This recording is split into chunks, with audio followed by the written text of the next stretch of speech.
Hey everyone, welcome to the Ground Up Podcast, coming to you from the Level Wellness Studio inside B2 Suites here in Brentwood, Tennessee, the show that turns pain into pivot and gives you the confidence to build your business. I am Terry Barga, and I'm here with my lovely co-hosts, Vanessa Hampton and Roy Mangrum. He didn't say I was lovely. And You are I have lovely. before. Lovely Roy. Yeah. We are happy to have honestly, it just feels like an honor to have you here. That's really cool. Thank you. We got Neil Orne here. I mean, more broadcast experience than the three of us combined. So, Welcome to the unprofessionalism. yes, Oh, no. bear with us. Here's the crazy thing. When I got out of TV, I thought I could hop right into this podcasting stuff. It's hard, because I did radio before. There's no camera, so it's just filling the space with your voice.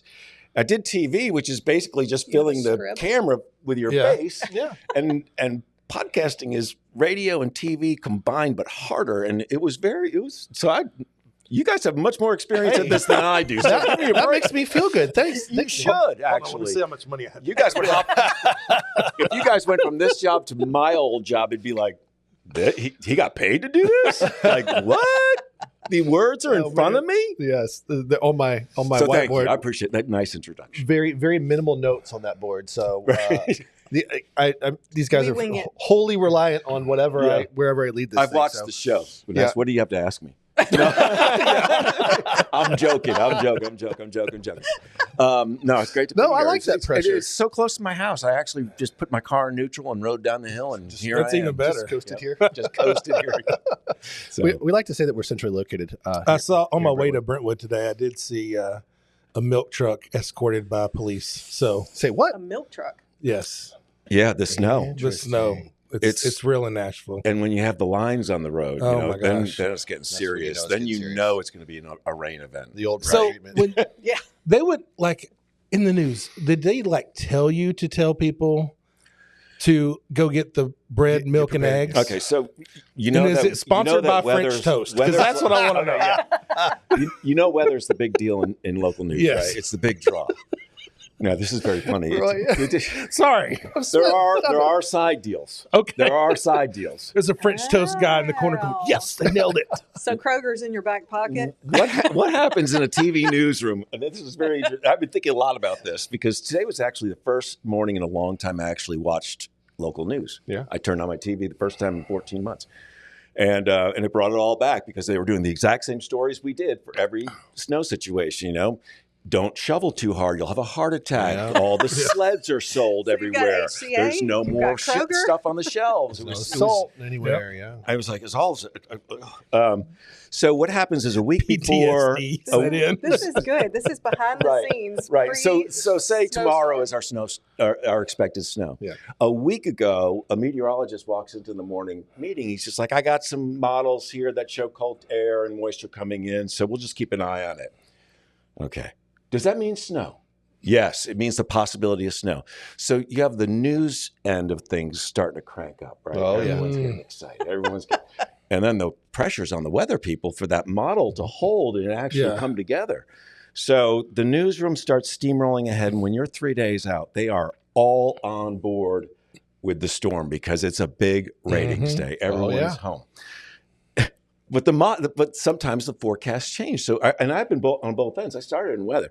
So what happens is the forecast is changing, and it's getting less and less snow, and you're going in the morning meeting going, calm down, everyone. But no, once the beast is out, it's done. So there have been mornings where we are at the salt barn live. We are at the schools that are closed already live, and it is raining, and there is not going to be any snow coming from the And system. they know that ahead of time.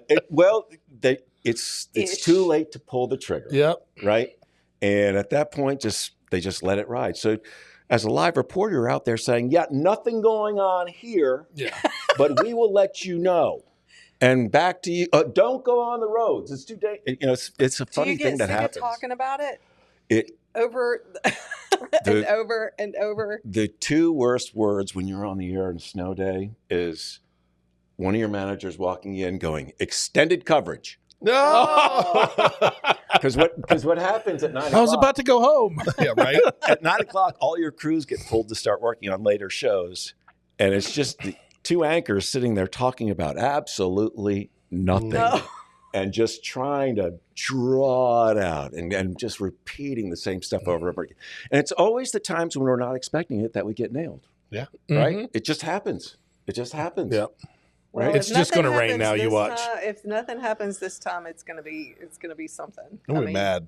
Yeah. What was the forecast 3 or 4 days ago? People were saying Oh, it was 20 18 inches of inches. snow. Yeah, Yeah, 30 yeah. inches of snow, and now it's we could see 3/4 of an inch of ice. Yeah. Well, right. I got to shout out a YouTuber that I watch, which I know you do too, Max Velocity. Love Max. Oh, Velocity. yeah. Every I time, was watching that last night. but every time he starts, it's like the weather has made a big shift to the north, and there's like, and it's just we're up here, and I'm like, I was like, wait, this is the same information as yesterday. Yeah. Dang it. I no longer drink, but if I did, there's a great game called How Many Times Do They Say We Dodged a Bullet? Right? So you just sit there and watch the local news, and every time they say it, it's like, drink! So you never know. I used to say that like forecasting inches of snow is like trying to forecast a shower in the middle of summer, a pop-up shower, right? Yeah. I mean, there's just not that much moisture to kind of do this stuff. And so it, I love this. I love we it could too. do a whole podcast about weather because that's like, I'm a nerd. Did you see the glow in his eyes? Oh, yeah. I'm a nerd. I was like, you came from weather? Oh, me too. And Let's it was talk- very let's funny. talk later. I did a post the other day because you go to the store and you're acting like, no, this is just my normal visit to the store. I'm getting my normal stuff. You're the one who's here because of the forecast. Yes. Right, Yeah. Everyone's right. kind of giving each other the eye in the aisle there. And the poor people that at the checkout, I mean, they're just like worn out. They are done. And the lines will wrap around like out to the ice cream aisle. That's how That it was yesterday. Me on or day Wednesday. before. Yeah, that's what I I went. said. I was like, I'll swing by Publix before all the crazy people get out there. Oh, yeah. No meat, no milk, no eggs, no nothing, no produce. No French toast for you. on Wednesday. There is a Let me ask you a question. Just a bowl of maple syrup. Yep. So what it does Say is you were go. snowed in for a week. How many eggs do you need for that week? Right. There you go. Right. That's the question. Right. I'm 9 just- times out I'm of 10, just we already saying. got enough food in our house. That's the thing is we're as humans, we go in there. I go in there thinking I'm just going to pick up a few things because before the people get in there. Right. But then when you go in there, you're like, oh, Yeah. I need to take action because something is going to happen. Right. So then you Maybe they start- know something I don't know. Exactly. Right. Well, the one time I did stock up on a whole bunch of stuff, we lost power for 4 days and everything was gone, ruined. So it was like, Yeah, now there you go. I'm like, whatever. Yep. That's what So, I'm You'll watching. use it. I'm I'll One like, make way or the it. other. I'll make it. So, yeah, no, weather is always very, very exciting at TV stations. Yes. I'm aware. I miss I'm that. very aware. I've enjoyed this detour more than Sorry. more than And most. this- and This Will probably air in the summer, right? So, Right. like, Oh, yeah. So you're driving your car right now. Yeah. It's nice and warm out, and we're talking about snow. Just Yeah. remember that January Yes. 24th snowstorm. Yes. Yes, That never happened. That never happened. That turned out to be an ice storm or whatever. Ice storm's even a stretch. Like when they say ice storm, I'm thinking, oh, like inches of ice, and it's like, no, it's a half inch. It's Yeah. right, I get it. I understand it's crippling. People slide. It's a thing. But anyway, right. Well, Neil, you didn't start here in Nashville. You started your broadcast journey. Up in Maine. Yes. Yeah. Speaking of snow, Yeah, right. Yeah. I actually started selling advertising for a radio station out in Denver, Okay. KZY. And I didn't want anything to do with it, but I bumped into a guy at a bar and we hit it off. And That's where most stories go awry. right, Yeah. right, Yeah. have right. that napkin. I just moved in from New York City. I'd been selling magazine ads for Better Homes and Gardens. He was the ad sales guy for KZY Radio, and he hired me there on the spot. So I was there. I don't know. I just started gravitating toward the production of spec commercials for my clients, and I would spend most of my evenings down in the studio with the on-air guys cutting that stuff, and I got a tremendous amount of enjoyment out of it. My dad retired from TV and bought 2 radio stations up in our hometown, Rockland, Maine, and we were talking one day on the phone. He's like, well, if you want to do more stuff on the broadcast side, just come up here and help me. So I moved up there, and I did that for 5 years. We grew it to 4 stations. He had to fire me because I never took a day off, and he was For your own good. Literally thought I was going to kill myself. So I went out in the middle of the bay in a boat, and I sat there and answered phone calls from the 4 stations all day long, like, what do we do now? What do we do now? And finally he called me back. He's like, all right, come on back. So, but that was good. But I got a call one day from one of the local meteorologists at the NBC station up there, and his name's Steve McKay. And he asked me to fill in for him doing the weather. And I don't know what, 9 times out of 10 at that point in my life, I would have said no. You know, it's like, it was a little bit of a mullet going, no suit. And I was a radio guy. So I said yes. And then I started calling my friends at other radio stations in Maine. They're all like, no, you already asked me. And then I call Steve back. I've told this story a million times, so if you've heard it, stop me. But so I call Steve back, and I'm like, am I the last guy? And he's like, yes. I would have had to get one of our Mets from Portland to come up for that week.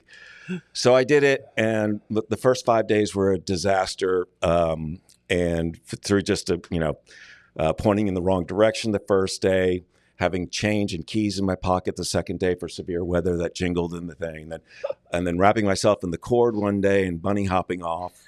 And every day the news director would call me and Neil, great job, but Yeah. and then the final day I went and I did the whole forecast. It was Friday. I nailed it. I went back to the desk and I sat too close to the edge of the chair with wheels on it. Oh, no. And it came up to the 2-shot with me and this very distinguished anchor, kind of your Ann Holt, your Bob Mueller of Bangor, Maine. And my chair flipped out from underneath me and I disappeared. So then after that, the trap door effect. That's right. the general manager gets on the PA. Neil Orne, please come up to my office, please. And I go up there, and I thought she was going to fire me and say, never come in this building again. She's like, that was the most entertaining week of weather I've ever seen. You have to promise me right here and now that you will fill in every time that Steve takes a week off. And I did. But unbeknownst to me, my dad was recording my weathers on VHS and was sending them to his friends and TV stations around the country. No way. So again, I'm in that studio where Steve called me that one day, and this guy, Mike Seacrest, calls me up, and he says, you want to come down to Nashville and interview for job here? So I'm like, well, we got a country radio station. At least I'll have a good story to go back and say it was in Nashville. Right. Mm-hmm. I got the job and thought I would be here for a couple weeks. When it came down to interview, Lisa Patton was showing me how everything worked. She was on air. I slipped off a little ledge that was at Channel 2. I fell against a row of lockers and absolutely sounded like a car crash in the background. Picking up on a theme here, Neil. It's really, I mean, right. I mean, if you ever saw me on air, that was kind of my, right. That was kind of my MO, right? Like, what's he going to say now? As I just watched Vanessa walk out of the bathroom and right into the wall earlier. So You're my people. Can you explain that? I mean, can you explain falling out of the chair? I can, but right. Yeah, so that was I came down here and I was actually it's very funny when I came down here to interview. They said, "Here, this person will show you how the equipment works, and then you can do a couple test runs." And we were talking, and she asked me, "What are you here to interview for?" I said, "I think they want me for weekend night meteorologist, and then report 3 days a week." And she looked over at me. Sorry for radio people. She looked over at me. She goes, "That's my job." And she stood up and walked away. Oh no! I was like, can this get any more awkward? So yeah, it just started out that way, and I started doing weather, and then I started doing morning weather with Victoria Hansen and Stuart. Can't remember his last name. Stuart, sorry. And then Stuart left, and they moved me over to work with Victoria, and the rest is kind of waking up at 1:30 for almost 30 years. Oh yeah. Wow. Yeah. Well, which today I woke up at 3:30 and I was like, oh man, can't believe I slept in. I used to do this. The sun's almost up. I'd be putting on makeup now. Oh man. I love it. That's a tremendous story to get into broadcasting, and I want to we're going to go to a quick break. We need to. But thanks for noticing that. The professionals Terry, wrap it up. Yeah. Get us to break, Terry. There's a clock. When we come back, I want to talk about your pivot, because yes, you do have one. I do. And I think and I love where you're going with it. So we'll do that right after this quick commercial break. At OptimizeU, we believe that normal is not optimal. Whether you've been dabbling in hormones or this is your first time and you want to know where to get started, we make the hormone optimization process very simple. Simply get started with comprehensive labs, and our providers will take it from there with you to review where you are right now and where you want to be to ultimately help you achieve your health and performance-related goals. So from our expertise in hormones, peptides, all the way to recovery services, we want you feeling at your optimized best so that you ultimately feel better physically, mentally, and sexually. Just like hormones playing a significant role in the overall optimization of your health, so do recovery services help your body on a cellular level. From our sensory lounge to our infrared sauna, full body red light, full body cryotherapy, cold plunge, we have a wide range of performance recovery services just for you.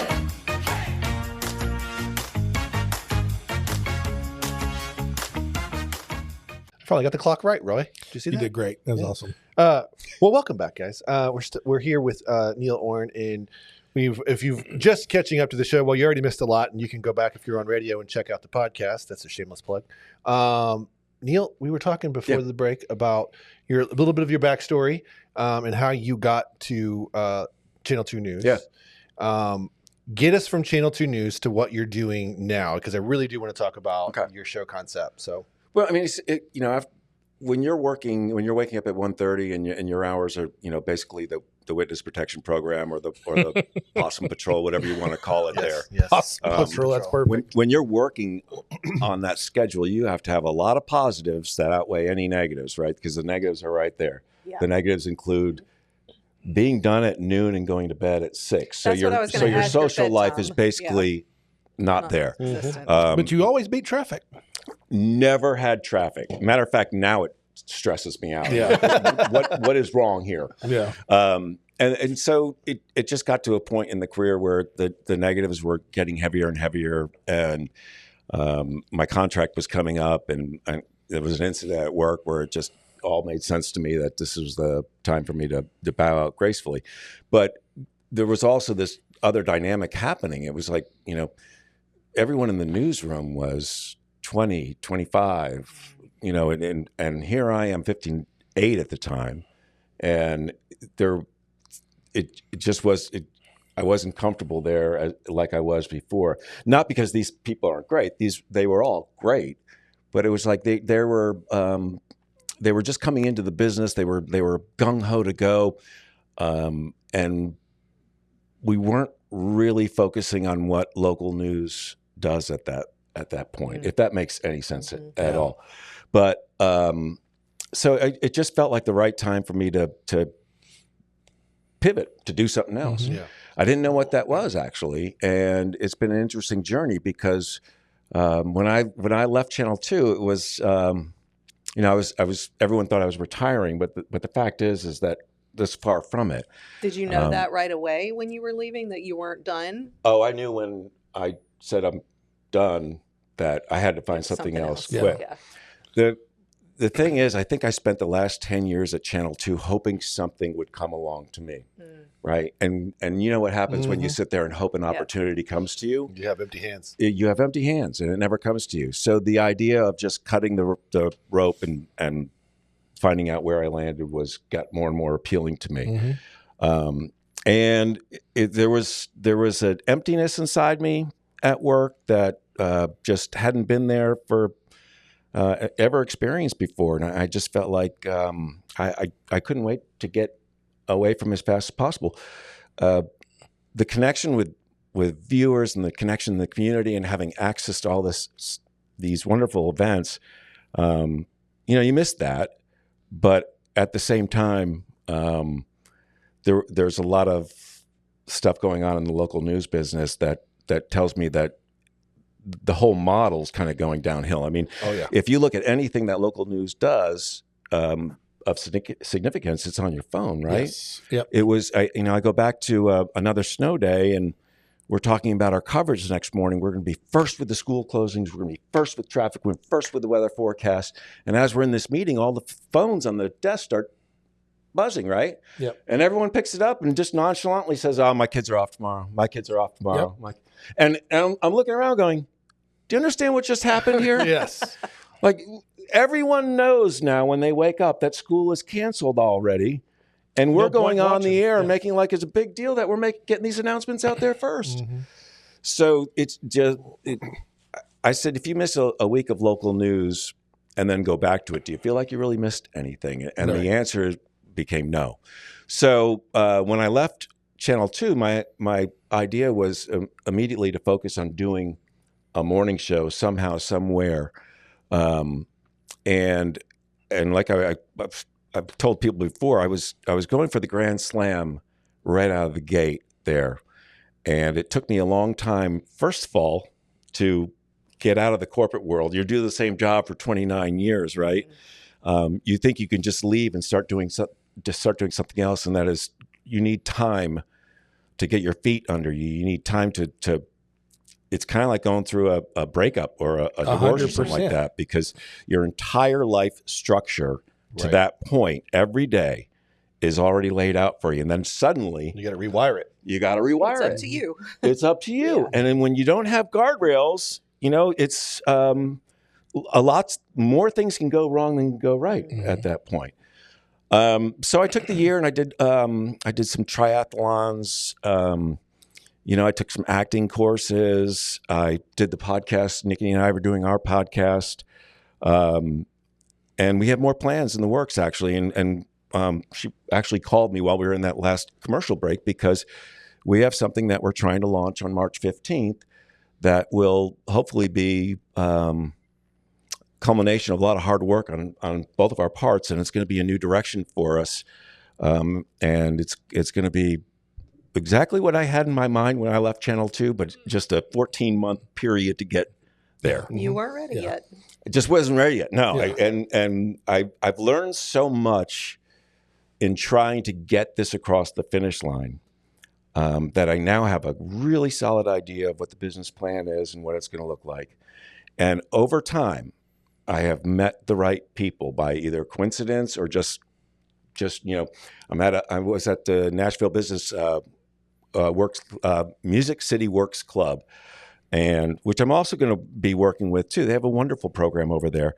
And I met a guy who has a huge Instagram page, and he was curious as to what I was doing. And then I met the guy who owns the club, and so all this has led to an intersection, which is everything's finally looking up, right? Mm-hmm. And so it's exciting again, right? I love that. And it's starting smaller than I thought, and growing it out. Yep. So And how has your headspace journey been for the last 14 months with that? well, I've been sober for 6 months at this point, right? That's awesome. Congratulations. Right? it is. No, I mean it's like you all of a sudden things that were little problems become big problems. Mhm. Yeah. Right. And they start really standing out to you. And for me it was alcohol, right? It was no longer initially it was to ease the social pressure and you go to an event with 1,000 people. Well, I'm actually kind of an introvert, right? Yeah. People say, you're on TV every day. It's like, no, I'm in a studio with 5 people every day, Right. Yeah. coming in front of 2,000 people right now and giving Totally a speech. So a couple drinks beforehand to kind of, loosen up a little bit here and there. And then all of a sudden it becomes like, I had my girlfriend Carrie and I had a tough situation, and she moved out of the house, and instead of trying to figure that out and move forward, I went in the backyard and drank. And it's like when you start answering questions with alcohol, Mhm. there's a problem. So anyway, that was the right thing to do for me too. Financially, I had to get my house in order because I'd never really paid any attention to what I was living paycheck to paycheck, more or less. And my 401k was being pulled off that. But all of a sudden you get out and it's like, oh, this is how much my health insurance for my girls costs? Yeah. And there's a $5,000 deductible for that health insurance? Oh, college? And what? And Audrey's 16 next month, and so I've had to rein in the spending and get a budget down. But it was I really thought I did a podcast about 3 months after I left, and I was like, yeah, it took me 3 months, but now I'm ready to go. And I went back and looked at that. I was like, no, it actually took a lot longer than that.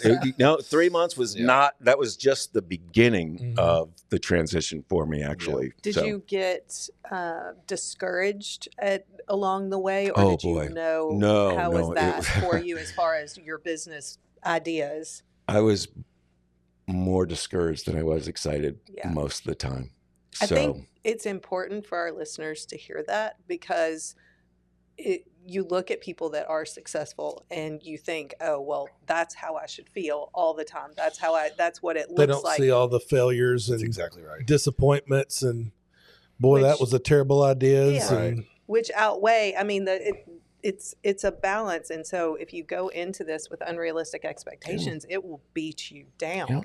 Yeah. It was 15, 16 business plans.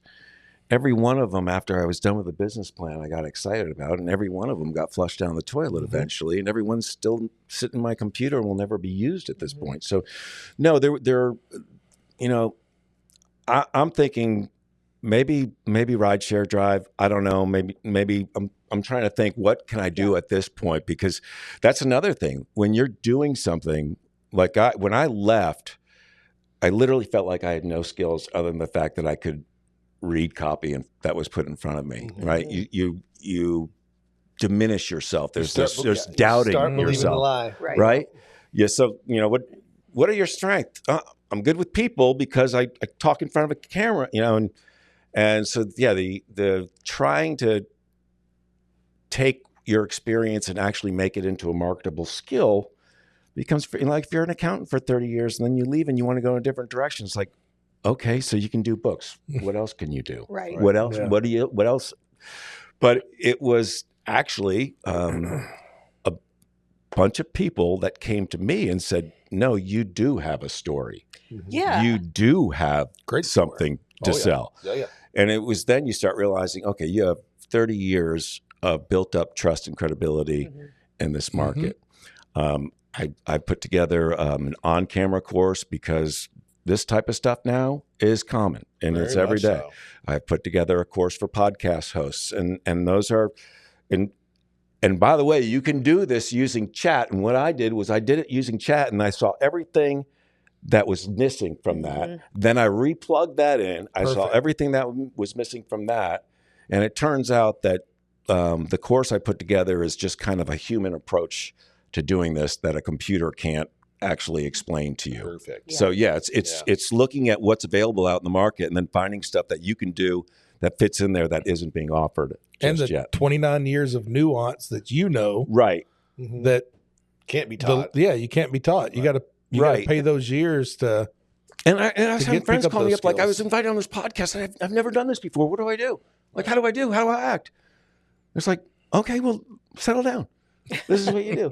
And it's like, first of all, when you're on a podcast, please understand that the first 8 minutes are the most crucial. And when you watch viewership after 8 minutes, it goes down. Yeah. So if you have something that you're selling or a point that you want to make, you make sure that you bring it up early in that podcast. And that's kind of helped a lot of people do that stuff. When you're talking to the camera, how do you make eye contact? And it's like you treat it like it's another person in the room, right? You don't treat it like it's the only person in the room because then you look like a deer in the headlights. But you also don't ignore it too because you do want to connect through the screen, stuff like this. So anyway, I've suddenly realized that A, I have a good story, and B, I have purpose. And once you start doing that, and honestly, I was so stressed about money, right? And so stressed about replacing that salary, sidelined everything. And it was the moment that I said, I am no longer going to worry about money. I'm just going to put it out of my mind. Yeah, it's still there. Doesn't go away. But it's just not going to be something that's on my mind with every decision I make. That's crippling. It is crippling. As an entrepreneur, there are so many things you have to get over and then keep preaching to yourself. Yep. The business plan is one of them, and it takes a whole bunch of time. And it's one thing to have the plan; it's a whole nother thing to sell it. Yeah. Right. Yeah. So, and then it's a vision board. And then what's going on at home? Right. Right. And then that home feels like an anchor. Like if there are money issues or there are budget problems and things like that, that anxiety builds. Yeah. And it becomes a blocker. It does. And that block is, I had to identify what was blocking me in my life, and I realized not too long ago that I am terrified of social media. terrified of it. And I went back, and my posts were basically my kids, my dogs, or any event I was at. And any other post was something I shared from Nikki. And I was like, I was really doing no original content. And so I woke up one morning and I said, I am going to do 40 days of reels. Every single day, I'm going to jump online, do reels. I have no idea what it's going to get me. I have no idea where this is going to lead. Yeah. Well, sure enough, a reel about giving up alcohol led to a guy who scales businesses through sober owners. And that was a whole partnership there. And then I started looking at the insights and the numbers on these things. I was like, more people see my 30-second thing about nothing than used to watch on the morning show. Yeah. And you realize that, okay, one, this has reach like I have not seen in a long time. And two, I'm meeting people through this that I did not expect to meet, and it's really turned out great. We have to go to break. You know that. Yeah. You did a great job at leaving me 5 seconds. Thank God for the professional in the room. Well, now it's one. And we'll be right back.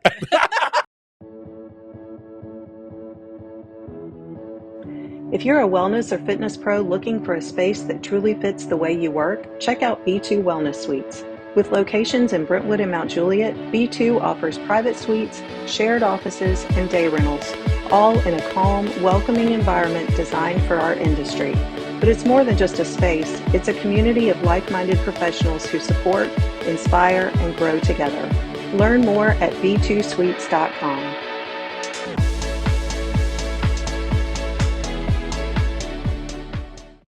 Listen, we can't. You know, a hard time coming back from break when you're telling crazy stories, Neil. So there was a raccoon. You got struck by lightning. Yes. Twice. Please. Okay. So in Maine, the house right next to the water, tall pine tree right next to the house. It's a 150-year-old cottage. I'm in the top floor by the ocean. I have my raccoon bandit's cage up against the head of my bed. There's a thunderstorm. And when thunderstorms kind of rock on the ocean, I mean, it shakes the house. Well, a bolt hit the tree outside my window, came in through my window, hit the bed, squished the raccoon cage up against the side of the wall, threw me against the other wall. What? My bed, basically all the screws burnt out of my bed, and this 4-poster bed just went that. I was against the wall. I got up, and never forget this moment. I'm in my tighty whities, and I run to the top of the stairs. My hair is sticking up. I taste electricity in my mouth, like that taste, that alkaline. Yeah. And I'm talking in tongues. I'm not making any sense. And it's a really steep staircase. So you're almost looking up like 25 degrees because my mom is at the bottom with an iron skillet in her hand. She's making breakfast. The house obviously was rocked hard. She knew something had happened. And I'm at the top of the stairs going, and my mom starts laughing. Oh, please understand. Too soon. I love your mom. This is a mom who my brother had a broken finger for 3 weeks before she'd take him to the doctor, right? So she's a tough Maine, tough Northeast moms. How old are you at this time? I was probably 12, 13. But my ears were ringing at the time. They still ring to this day. But the people were coming down to the beach to see where this lightning hit because it kind of tore off the side of the house. Well, the lightning hit the house, went in the room, went down one of our downspouts, shot out across the water.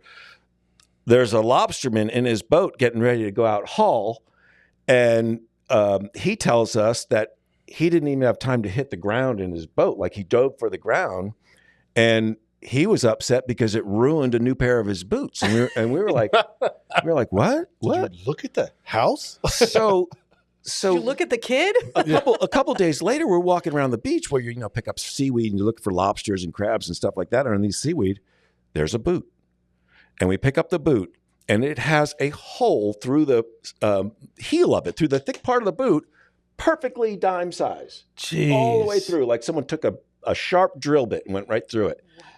And so it hit him in the boat, but that was crazy. So here I am in college. And I'm at University of Denver. I'm sitting in this large chapter room. A thunderstorm's rolling off the foothills. And of course, everyone's like, tell them the lightning story. Tell the lightning story. And so I'm leaning against this big potbelly heater in a chair, leaned back on two legs. I'm telling the story, and as I'm telling it, lightning hits the tree outside the window, comes down, hits the heater, sparks fly out behind me. I get thrown onto the floor on my stomach, basically. And so both cases were not direct hits, but both cases were dramatic. Yes.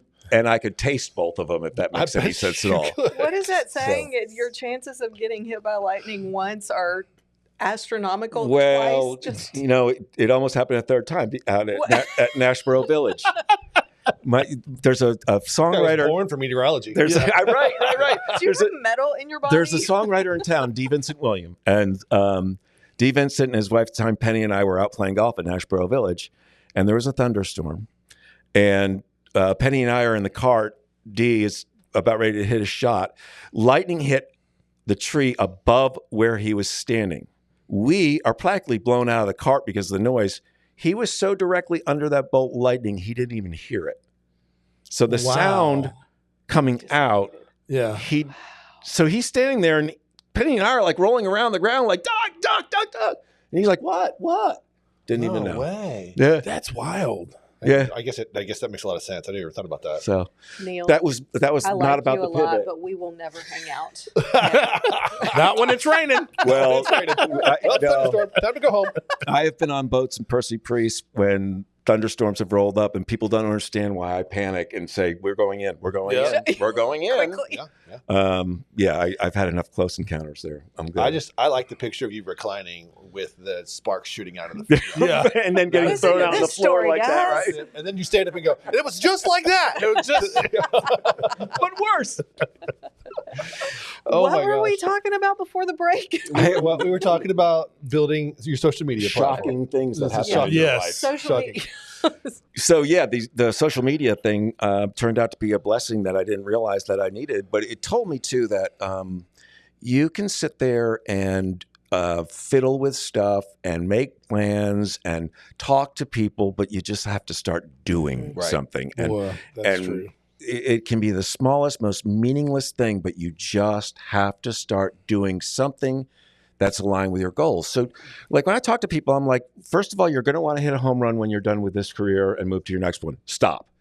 We're going for singles right now. Mm-hmm. And secondly, start doing something almost immediately that relates to what you want to do. It might not be the finished product. My concern about doing a morning show online was that it's not going to look professional and people are going to see me and be like, whoa, poor guy, look how far they've come down, right? So I wanted something that looked flashy and looked great and did all that stuff. And I'm now I look online, it's like, you look at your phone and the social media stuff, we're all in front of our PJs and we're in front of closets and people want real. Well, we're talking about Max Velocity. Yeah.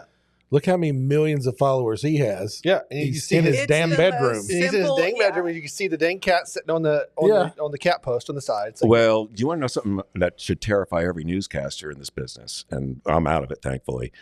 I have a friend who made an avatar of himself that he has one program that runs the avatar and one that scans his favorite news sources, grabs articles, rewrites them so there isn't plagiarism, and has his avatar speak them. Holy cow. He pulled it up in front of me, and it looked so much like Chase, I thought he was pulling a fast one on me. I thought he was joking. Wow. He said, I had this running 24 hours a day doing this stuff for a while. So imagine being a news organization and you could have anchors that look like you want them to, speak like you want them to, and say every word you want them to without ever having a question about it. That's coming because it's here. Yep. That's why people want real. That's why people want real. I'm convinced. When I look at half the stuff that's online now I'm questioning: is that AI or is that real? Right. And the stuff that's real, I gravitate to because it's just, This is why there's nothing wrong with falling out of your chair, running into walls, That's or right. things like that. I think it's needed. Just wish I had a camera rolling when you did it. Bam, right in the wall. What you bringing up about social media and taking that risk and taking that jump. You literally looked your fear in the face, right? Yeah. Because I think you're sitting here with other introverts that are practiced extroverts. Right. Those type of things of turning a camera on my face and talking to a crowd not only do they seem intimidating, there's like no world where we ever want to do that. Mhm. Right. But what it does, which I want to elaborate on, is it fosters connection. Yeah. And we need that, Right. especially as introverts. Right. So I love that that's a part of your entrepreneurial journey. Yeah. That's what's going to that's where people miss it. Yeah. It's like it takes on the shape of what networking, Mhm. or just, engagement. And so, that's what you did to us, or what you did to me on the Ground Up podcast. That's right. On Instagram. And That's we right. just struck up a conversation. And the thing is, I was drawn to this, and I like what you guys talk about, and I find myself in a place in my life where podcasts like this are what I want to hear. Mhm. Right? It's kind of like going to an AA meeting. I do that to reinforce what I think. Mhm. I also do it to come up with new ideas Mhm. Yeah. and new paths forward here. But an event happened in my life that I didn't realize was significant, but it's turned out to be something that I lean on now. I lost my dad in a plane crash, August 24th, 1999. I, until that time, was terrified to fly. I grew up in a family with planes and small planes, and I was the guy in the back the whole ride going, please let this go over, please let everything go. After lost dad in the crash, I went down to Smyrna to Wings of Eagles, and I signed up for flight school, and I got my pilot's license. So, and it was something that I just did. I never it kind of banked it. Okay, you did that, got pilot's license. Then I realized that was the first time I ever took a real fear of mine, Mhm. faced it, addressed it, and turned it into a net positive, Right. right? Yeah. And so now I'm no longer afraid to fly. I now have a connection to my father that I never had. Mhm. And that's kind of the way I looked at the Instagram stuff. I'm terrified of social media, so I'm just going to do it. And Yep. that's the So- whole thing is all of us, it's not that you're lacking fear when you are successful as an entrepreneur or when you take this journey. It's that you do it, and we've said this, you do it despite. You do Yeah. it alongside that. Yeah. You pull your pants up and you It's the move on. definition of That's not the bravery right there. Yeah, Moving through exactly. fear is the definition Exactly. of bravery. Well, So, and the first thing I think you have to do is identify what the fear is. I think a lot of us bury that, right? Yeah. And we don't want to face facts about the real things in our life, in our business life that we fear. And so that I think that bringing that stuff up and jumping on it is Mhm. probably the most healthy thing that you can possibly do. Yeah. And then 100%. every time you do it, you get stronger. Right. And you realize that you're capable of, okay, I recognize this is a fear Yeah. of mine, but I did this before Right. and it worked out okay. So, Right. yeah. it does, all that That's comes awesome. back to human connection. Yeah. Mhm. Right? Like, I sit here and think of these two. Like, there have been multiple phone calls where Roy and I have talked through shifting our perspective, Yeah. for what we're, anxious or worried about or fearful of, but also finding that root cause. Yeah. And this one challenges me on the daily. Like, are you making that decision out of fear? It's like, I don't know, Vanessa. I have not boiled it down and found the root cause yet. She's I know asking, what she it thinks is. you are, okay? Yeah. Yeah, exactly. That's a rhetorical I'm question saying at it that point. nice, Yeah. but This is Let's this really is another think way to about this, redirect Terry. you. Yes. Yes. Yes. Yeah, and it's just it's amazing actually these things that are blocking us that we don't know are there until we address it, Yeah. right? And stuff like and having someone like Vanessa that actually can ask you those questions. Mhm. I'm fortunate to have Carrie where she does the exact same thing to me when I'm talking about my plans. And she purposely tries to blow them up, and that's just to make sure my conviction is there, and that's to Mhm. make sure that I'm moving in the right direction with this stuff. So Yeah. I've done that many a times with the both of them. It's like, all right, here's my plan, poke holes in it. Like, Right. It's not going to fly. I don't Right. want to waste my time. Right. Right. Because I got ideas for days. Right. There's no shortage of those. Not every one of them needs to be acted on if you're watching and listening. Right. Like, and Just then, because you can doesn't mean you should. right. And then, sometimes Right. it's writing it down and putting it to the side. Maybe you come back to it. Right. right. It's the refinement. Like when Yeah. you mentioned 16 business plans Yeah. that you're not going to use, Right. like the refinement of what comes out of that, Yeah. both the practice and the, Getting the story down in your Yeah, head, just- your rap, it helps you to explain it better. Yeah. Right. It helps you to talk about it better or sell it better. Yeah. And You know. digging in and targeting what you're truly inspired by. Right. That's the thing. You Right. go through all that and go, oh, like you feel it when Yeah. you know it's the right. Well, it's decision. for me, it was finding the right motivation and Mhm.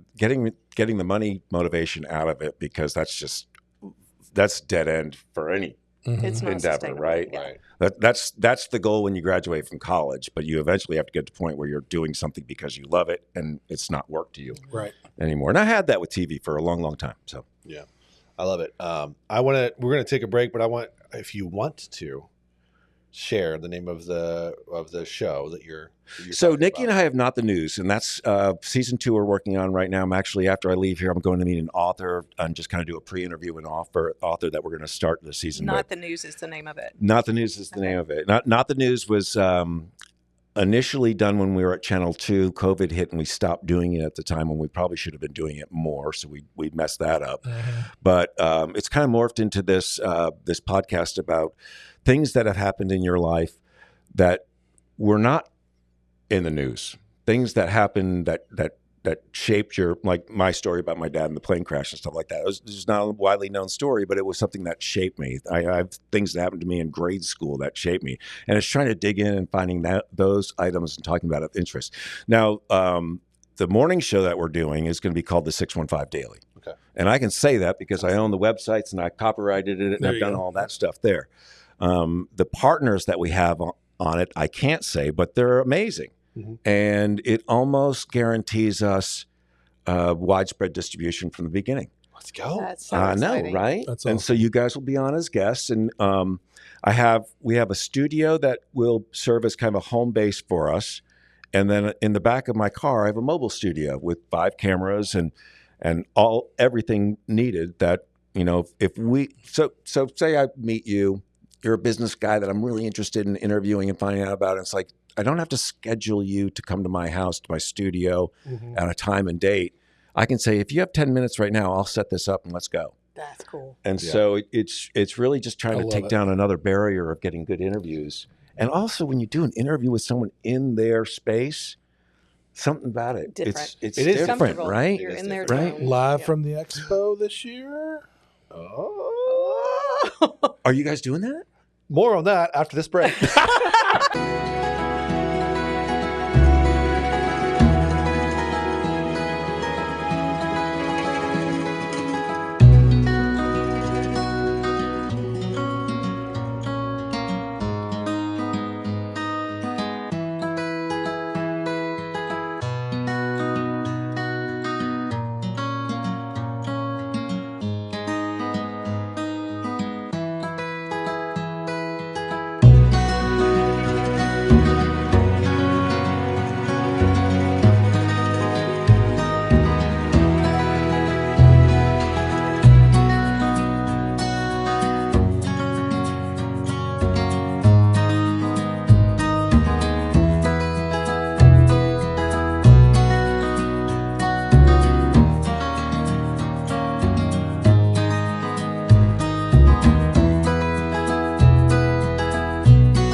All right. I swear she was here a second ago. She vanished. What happened?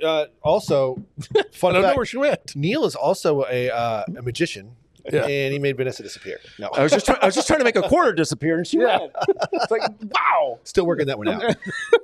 She actually had to take she's taking a visit over to one of our wonderful sponsors over at OptimizeU. Good, So good. I'm glad you guys have sponsorships. That's awesome. yeah, we are very, very, very privileged, and we do have awesome partners. So super thankful for that. We have a new one right behind your head there called Ounce of Hope, Okay. which is a THC drink. Okay.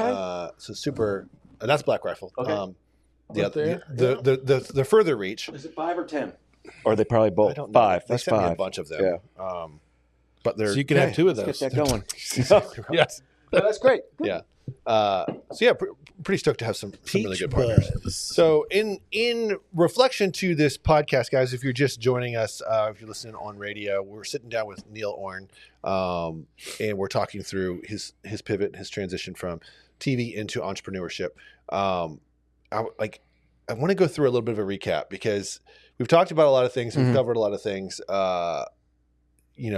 Let's talk a little bit about, or maybe you can bullet point it, some of the processes and steps that you went through in order to kind of reboot. get yourself excited about? Well, where you're going next? I did. First of all, I did the kind of a spiritual, physical thing, and I think it's just so important. I did the triathlons for a reason, right? I wanted to roll back my internal time clock. I started getting real active in the church, and I just took care of some of the things that I kind of let slide because I was so busy with life, right there. But like we talked about, when you leave the corporate world, the guardrails are all gone and your structure is gone. So it's of the utmost importance to begin doing a structure in your life. So my day starts out, I wake up and I get out my computer and I write what's on my mind when I first wake up, right? Like today I woke up at 3:30 and I wrote something like, I haven't been up like this since I left Channel 2. And this is the first day I've watched local news since I left. Then I write 5 things down that I'm going to do today. And again, these are small things, but each day I can say I accomplished these 5 things, right? And then after I'm done with that, then I write a bigger thought that now that I'm waking up, I've got 1 thought down, I've got 5 ideas down, and then I write a bigger thought there. And so I start my day with a little bit of structure like that. The second thing is find people who you admire in the business world that are doing something like you're doing, that are on their own, and take them out to coffee. And what happens is you have these conversations with these people and you don't understand what they're talking about. And you have to get the fortitude to say, stop. What does STR mean? Stop. What does P&L mean? Right. Stop. How do I put together a storyboard? Yeah. And really kind of lean on these people, because the great thing about entrepreneurs is they love to share their story. Yeah. And so you find these people and find out what they're doing and feed off their enthusiasm for doing that. The second thing is don't try for the Grand Slam. And that's what I was doing. I was trying for the Grand Slam. Go for singles. Take your idea or take any desire that you have and start very, very small and just start doing something toward that idea. And I guarantee, I like to say I've never been this busy in my life making no money. It's every single day feels like it's gone in a flash right there. And what I'm trying to do right now is maximize my time during the day and make any meeting or show I come on meaningful at that point. So I'm stripping away things in my life that aren't important, that are time wasters, that are what I use to procrastinate, And what was really interesting is, and it's so funny, so many people ask me about giving up alcohol. Your THC sponsor, right? They're benefiting from this whole trend that's happening in our society right now. Right. But I say it sucks twice, right? Because the first time you give up alcohol, it sucks because you have to admit that you have a issue, and no one wants to admit they have issues, right? We're perfect. And then it gets good because your body starts healing and you feel great. Then it sucks again, because then you have to start examining why you started doing the drinking and the alcohol. There you go. And that's when the big problems come up. And that's when the big things start hitting you right there. So using that metaphor, because not everyone has a drinking problem. Most people don't. But find the things in your life that are distracting you from your goals and get rid of them. Find the people in your life that are not helping you attain your goals. I had a lot of people just saying, I don't think that's going to, no, there's no way to monetize that. Bye. Yeah. There's 1,000 ways to monetize it. There's you're monetizing with the stuff behind me, right? Yep. You can do it. It's what we're doing right now is TV without rules. And that's the way I look at my life moving forward there. And I feel like I have another 10, 15, 20 years going full bore ahead. That's awesome. And now that I'm doing something on my own, I have more energy than I've had in 10 years, 15 years. It's crazy. It's awesome. But part of me wanted to do a podcast just on men's health and growth at 60, right? Yeah. Because everything in our bodies are saying slow down. Our coworkers are saying slow down. Our kids are going, you're ancient. Right. And everything's harder. Right. And also, and when you start believing that, that's when things start going sideways. That's when you're okay getting a bigger pair of pants. That's when you're okay not having the energy to do something. That's when, and you have to go against the tide in that for a brief period, because once you get traction at that, forget about it. No, you're absolutely right. It excites me to hear I mean, from a fairly new entrepreneur. Yeah. Because in the early days, like, I go out and have coffee and network with a whole bunch of folks. And I used to say partnering with passion is my thing. Like, if you're passionate, come on, like, let's go do this thing. Right. Because it'll help us get that next, 2, 3, 4 months down the road. Yeah. It does have an expiration date though. So what's fascinating to me is that when you start seeing things in people that you never saw before, and it was like when I was hanging out with like Aaron and Sean Opria, I see what they do and how they do their business and how they kind of mold it into their personal lives and also keep barriers. And I'm just drawn to that, right? Yeah. And so these people start showing up and when you least expect it, and you have to. Now I can identify these people, and now I latch onto them. So it's great. It's fun. It's fun you mentioned her. Her and I were just messaging back and forth yesterday. Oh, okay. Well, I mean, she is such a wealth of knowledge. Yeah, man. Yeah, she was on the cover of the very first Nashville Fit magazine and. 2016. Was she really? Ago, yeah. Oh, going back isn't that the trend now? We all go back to 2016? Yeah, 10 years. It is the trend. It kind of snuck up on me. I never understood. I don't know if by the time I catch up with the trend, it's so old. Yeah. Yeah. Do like I do. Just get on social media and make fun of it. That's what I do. I should. I had fun making fun of the snowstorm here for the last few days there. Yeah. I will continue to do that when it doesn't snow tomorrow. I'm thinking about going live. Yeah. Starting tomorrow morning and just staying on the air in my front there's still nothing room, looking out at the turkeys behind me. Yep. Walking in a chair with a cup of coffee, just waiting on that snowflake. It's well, you know what? Nashville severe weather, right? Those guys have made a cottage business out of weather events like that. Talk about like the old way is dead. Like it is watching dead. them do that. Yep. Pretty brilliant. It is brilliant. I knew that. I knew the day I knew local TV was kind of found its peak was after every story when we were saying, for more on this, go to WKRN.com, right? You were telling them to go somewhere else? We're literally selling people away from where I'm making my money. Yep. And when that was happening in my mind, I'm like, this is the end. Mm-hmm. This is the end of how it is right now. My daughters have never watched me on TV, right? This is their source. That's crazy. So yeah, there's an end point coming for that business and a shrinkage point, I should say. Oh yeah. Well, Neil, this has been awesome, guys. I really do appreciate it. I'm sorry that I chased her off. It was the lightning thing and the cloudy skies. I think that's what it was. Bam. She's like, I gotta go. Hello. Like, there's no phone. I wish you guys the best. This is just you're rolling. This is really good stuff. So I appreciate that. We're excited to see what you produce too in the future. And tell everybody how they can follow you on Instagram and all the things. It's just my name, no space, NeilOrne on Instagram, and it's the same for Facebook there. And just excuse the silly post right there. And now I'm doing it just to overcome a anxiety of mine.